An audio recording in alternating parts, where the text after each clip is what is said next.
All right, Thursday the 9th, we are on lower body. We have 4, 5, or 6 rounds. That's your choice. Weighted lateral lunges per, scissor lunges per, donkey kick to hydrant per, 10 pause squats with 3 seconds, and then part 2 is straight leg hydrants, and that is for reps. So, weighted lateral lunge. You can hold the weight multiple ways. I started holding it in my opposite hand and then just crossing over. I feel like that's the easiest. You could hold 2 dumbbells, but sometimes I find I'm like weirdly reaching, so I like to do this one now. I just reach over diagonal, and then you switch sides. Scissor lunge. This is the front and back combined. Back, front, 1, back, front, 2. Donkey kick to hydrant per. Donkey kick, hydrant, 1, kick, hydrant, 2. Oh, and then the pause squat. So this you can do with no weight. I did it with weight. So you would just drop down, 1, 2, 3, 1.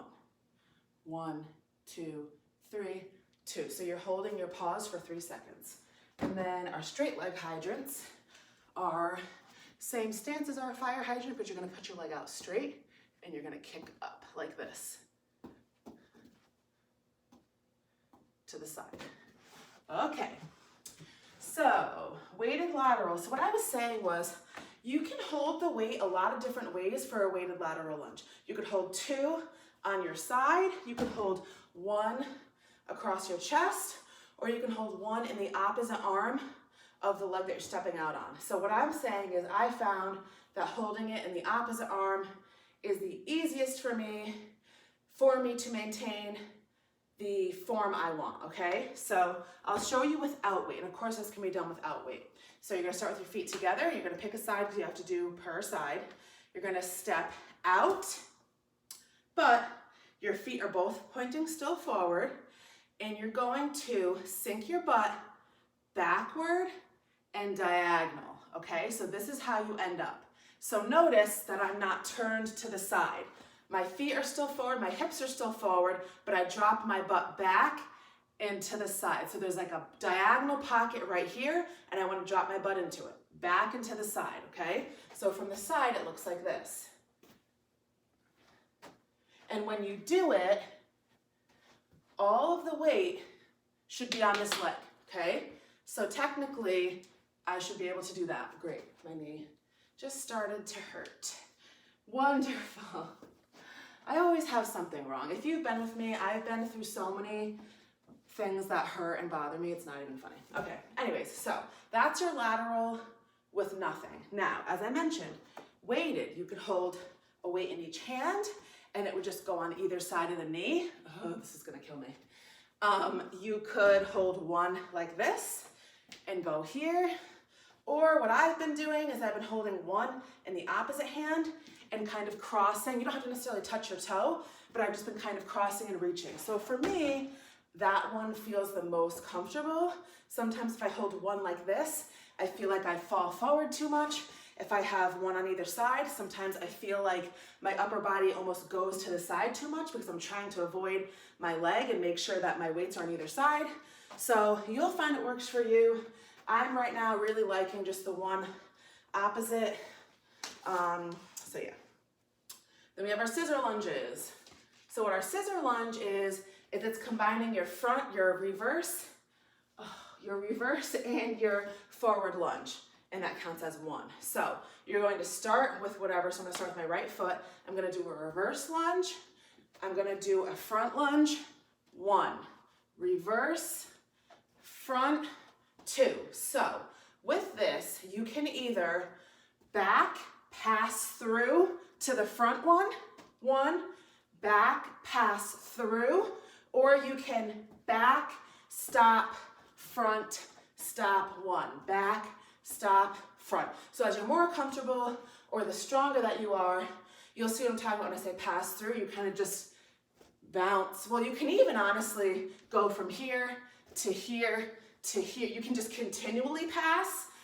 Sometimes I just like to stop to make sure I'm counting. So I'll go here, pass through, stop on 1, here, pass through, stop on 2, but you could just keep going back and forth and back and forth. But again, the stronger you are, the more realistic that option would be. So there's not a lot to say about that one, except you want to make sure that you're remembering the main things about our lunges, which is railroad feet and not tightrope feet, and that your knees, ankles, hips is always going forward, okay, pointing forward. Donkey kick to hydrant. So with this one, we're combining donkey kick and a fire hydrant, which equals 1. So our donkey kick and our fire hydrant start the same way. So we're bent like this. You want to make sure that you're not overly arched. You're not like this. You're just neutral spine. So what we're going to do with our fire hydrant is we're just going to lift our leg and open our hip and keep our leg in the exact form that it is. So I'm just going to lift and open my hip, down, lift, lift. So this is your fire hydrant, okay? Just that lift of the bent leg is your fire hydrant. Now our donkey kick is just going to be lifting up. So lift it up, down, lift it up, down. So I talk about this every month as well, every time we have donkey kicks. Most people are used to going like this of some sort. What I find when you're doing that is that when you're kicking and swinging, you're never fully contracting any specific muscle, so it's not going to work as well. If you do it this way, where you kick up and with a bent leg, you are fully contracted when you hit this up position. Like I can't go any higher without breaking my form, and my butt is fully tight, and then I return. Here, return. So again, if I'm just kicking willy-nilly through, I'm never hitting a stopping point, which means you're never fully contracted.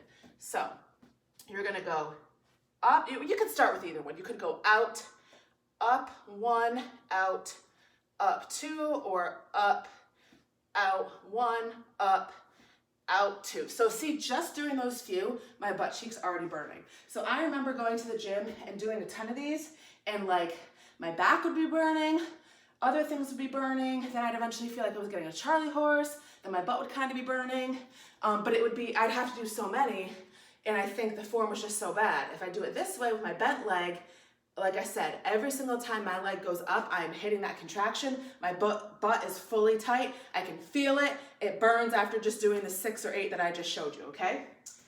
And we have our pause squats. So what this essentially is a squat, and instead of just standing back up, you hold it. But it's not a pulse. It's not a full hold because we are going to stand back up. So you just drop down, then count to 3. 1, 2, 3, stand up. Drop down, 1, 2, 3, stand up. So you're essentially just holding like a 3-second pause or 4-second pause, whatever that you want to do. And you can also use weight, like I said I did. I kind of just held it like a goblet squat, and I went down 1, 2, 3, up. You could hold it across, 1, 2, 3, up. You could hold it in the middle, 1, 2, 3, up.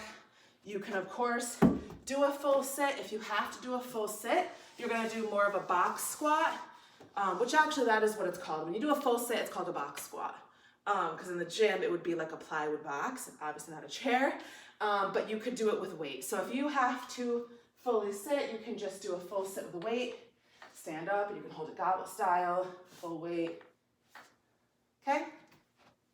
Because at that point, once you're sitting down, you can't pause, because you've already taken the pressure off your body. So you could sit for a minute or you could sit for 3 seconds. It would be the same. You're not, you know what I mean? It's not the same because there's no tension. And lastly, we have our single leg hydrants for reps. So again, you're gonna pick between 50 and 100. It could be 60, it could be 74, it could be 89. It doesn't matter. You just have to do the same number on both sides. And I want you to do one whole leg before switching sides. So our straight hydrant, you're gonna start off like you do with a regular hydrant, but instead of having that bent leg come out to the side, you're gonna straighten your leg and you're just gonna lift up. 1, 2, 3, 4. So this one is gonna be much harder because you're gonna feel like, oh, I'm not really lifting it that high off the ground. That's totally fine. You're gonna be really working that side hip area, so you don't need to go high. Because again, when do you ever do this in real life? Never. So it's gonna work really well no matter how high or not high you're getting off the ground.